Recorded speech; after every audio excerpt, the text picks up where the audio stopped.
নমস্কার বন্ধুরা, আজকে আমি বানাবো জিরা রাইস। তার জন্য একটা সসপ্যান বসিয়ে দিয়েছি আর ঘি দিয়েছি। ঘিটাও প্রায় গরম হয়ে গেছে। এখন জিরা, গোটা জিরা, তেজপাতা, এলাচ আর দারচিনিটা দিয়ে একটু হালকা করে ভেজে নেব যত সময় স্যান্টটা না আসে। আর এই চালটা ধুয়ে জলটা ঝরিয়ে নিয়েছি, বাসমতি চাল।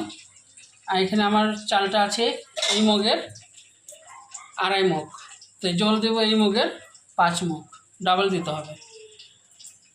জিরা আর সব কিছু ভাজা হয়ে গেছে, এখন চালটা দিয়ে দিলাম।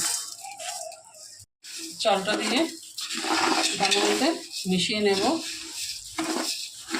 মতো মিশিয়ে নিয়েছি, একটু নুন দিয়ে দেব, বেশি দেবো না, একটু দিয়ে দেব। একটু মিশিয়ে নেব,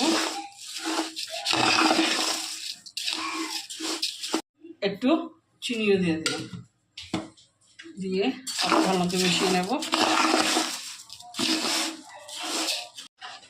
এই যে 5 মগ জল দিয়ে দিলাম, দিয়ে ভালো মতো লাড়া দিয়ে ঢাকা দিয়ে রাখবো যত সময় ফুটছে না। এই দেখুন বন্ধুরা, আরও হবে। ভালো মতো জালটা উঠে যাও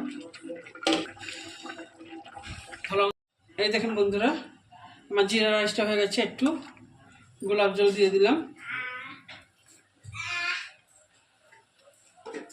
দিয়ে ভালো মতো মিশিয়ে নেব।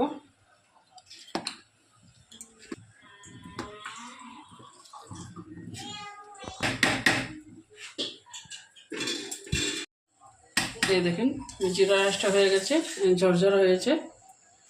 এখন বন্ধ করে রেখে দেবো। ভালো লাগে লাইক, শেয়ার, কমেন্ট, সাবস্ক্রাইব করবেন। Thank you.